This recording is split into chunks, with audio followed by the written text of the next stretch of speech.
Chapter 1. The Strange Message. One sunny afternoon, as she turned a page, a strange piece of paper fell out of the book.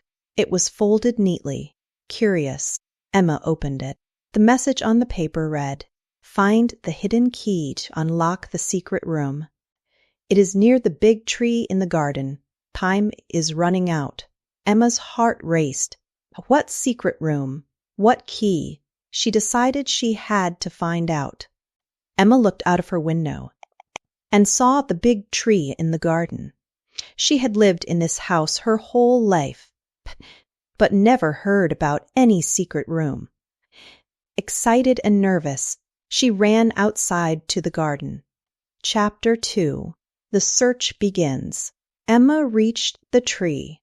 It was a tall old oak tree, thick branches. She walked around it, looking carefully for anything unusual.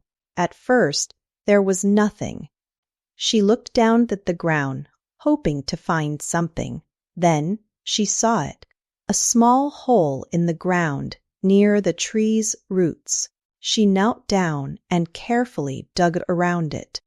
After a few moments, her fingers touched something hard. It was a small metal box. Emma pulled it out of the ground and opened it slowly. Inside, there was an old, rusty key. She smiled and held it tightly in her hand.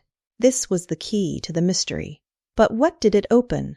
At Chapter 3, The Secret Room, Emma decided to ask her grandmother. Her grandmother knew a lot about the house and its history. She walked to the kitchen, where her grandmother was baking cookies. "Grandma," Emma said, holding up the key, "do you know anything about a secret room in this house?" Her grandmother looked at the key with surprise. "I thought that was just a story," she said. "Your great-grandfather once told me about a hidden room in this house, but no one ever found it. He said the key was hidden in the garden. Is the room still here?" Emma asked eagerly. "I do not know, dear," her grandmother replied. "But if you want to find it, you need to search carefully. That key must open something important." Emma decided to look around the house. She started with the attic. It was a dusty, dark place, filled with old furniture and boxes. Emma felt excited, but nervous at the same time. Could the secret room be hidden here? Chapter 4. A Clue in the Attic. As Emma walked through the attic, she saw an old mirror on the wall. It was covered with dust, and the glass was foggy. She wiped the dust off the mirror and stared at her reflection. But something was wrong. Behind her in the mirror, Emma saw a small door she had never noticed before. She turned around quickly, but there was nothing there. It was just the wall. She felt confused. Was she imagining things? Emma looked at the mirror again. The door was still there. It was like the mirror was showing her something that was not really there. She stepped closer to the mirror and reached out her hand. Slowly, she touched the glass. To her surprise, the glass felt warm, like it was alive. Suddenly, the mirror started to move. The wall behind the mirror opened, revealing a small, hidden door. Emma's eyes grew wide with excitement. This was it, the secret room. Chapter 5. The Secret Room. Emma carefully stepped through the hidden door and found herself in a dark, quiet room. There were old bookshelves filled with dusty books, wooden desk, and a large chest in the corner of the room. Everything looked ancient. Emma's heart raced as she explored the room. She was sure that this was the place her great-grandfather had talked about. But what was the secret? She walked over to the desk and opened one of the drawers. Inside, she found a piece of paper. It looked like an old letter. Emma read it aloud. "Only the brave can find the secret treasure. The key will lead you, but the treasure is hidden deep inside the house. The answer lies in the paintings." Emma was confused. What did the paintings mean? She looked around the room. There were several old paintings on the walls. She decided to start with the largest painting, which was hung above the desk. Chapter 6. The Puzzle of the Paintings.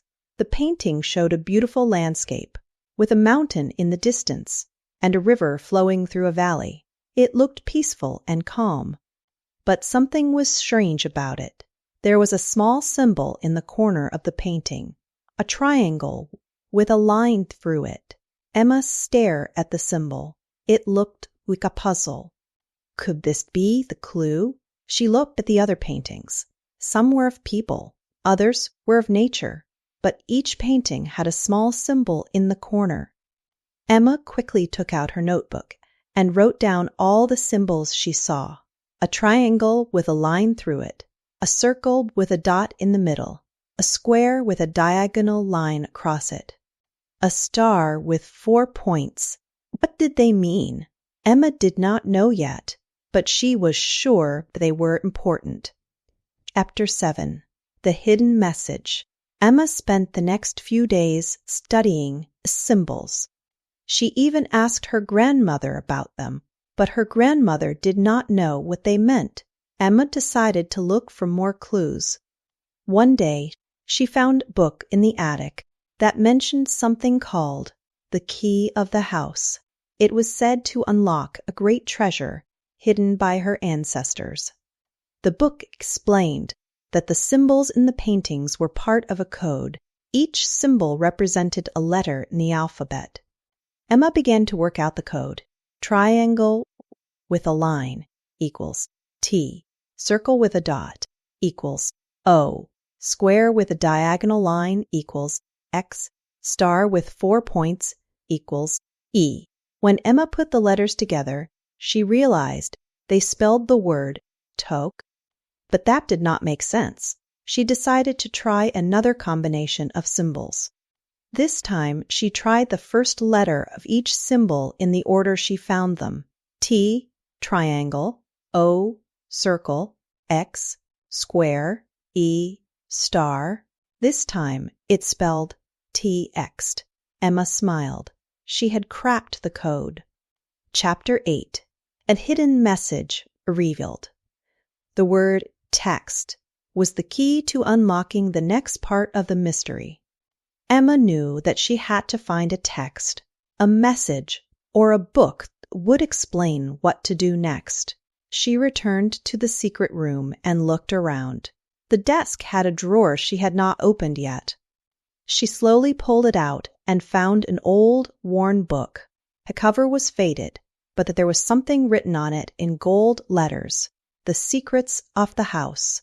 Emma opened the book and began reading. The book told the story of her great-grandfather's adventures and the treasure hidden within the house. The treasure was not gold or jewels, but a powerful secret that could change the world. The last page of the book had a map of the house. The map showed a hidden chamber beneath the house, far underground. It was marked with the word text, and it was clear that the treasure was buried there. Chapter 9.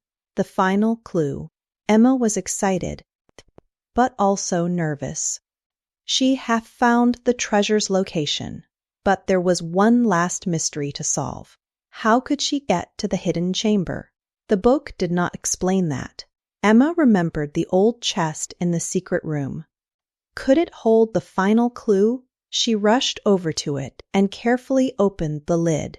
Inside, she found a strange old key. It looked different from the first key she had found. This key was larger, and it had strange markings on it. Emma knew this was the final key to unlocking the hidden chamber. She took a deep breath and prepared for the adventure ahead. Chapter 10. The Hidden Chamber. With the key in her hand, Emma ran to the basement. She had a feeling that the hidden chamber was beneath the house.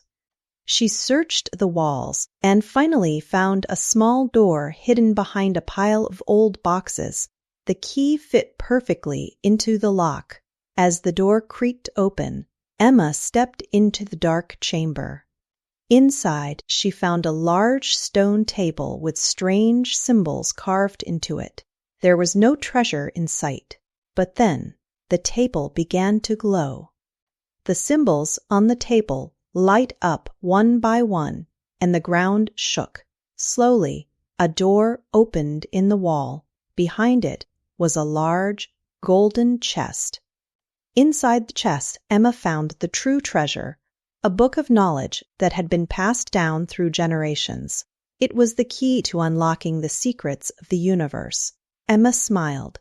She had solved the mystery and found the greatest treasure of all, knowledge.